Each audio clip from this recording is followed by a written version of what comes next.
Hey, I'm Dr. Johnson, and today I'm going to show you how we do the application of the Aurora Amniotic membrane.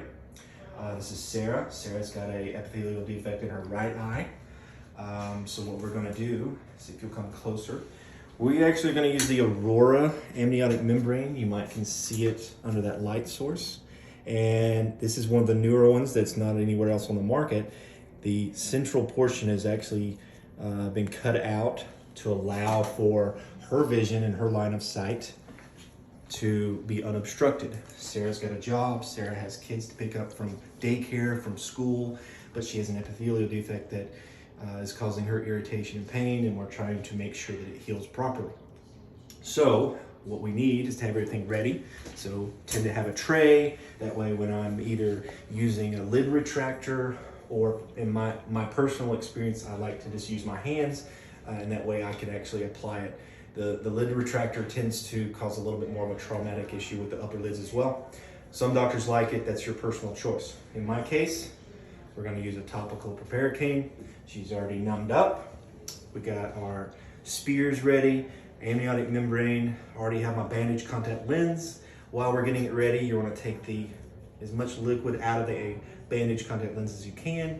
That way it won't be too absorbent with the amniotic membrane.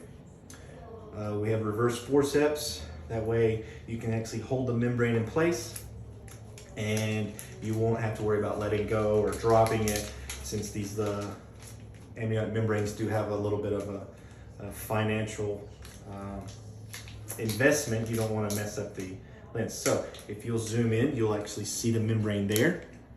Perfect. And so what I tend to like to do is, you'll see that you can have one edge that's kind of up, and there he is. So I can hold this or move this with my forceps and it doesn't drop, okay? So I'm going to apply it. I tend to prefer to apply it from top down, and then that way we can ensure. So instruct the patient to look here. She's already numbed up. We're gonna lower this lid and we'll put it in place here. And so I'm gonna use the smooth side of my forceps, and I'm gonna try and get all those wrinkles down. And this is a single layer, so it's a little bit easier to manipulate. Okay, good. And I just work that down. Are you okay, Sarah? Mm-hmm. Good. And you can see I centered it up as best I could.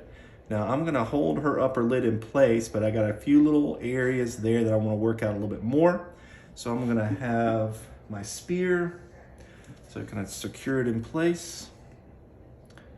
Good. You okay, Sarah? Mm-hmm.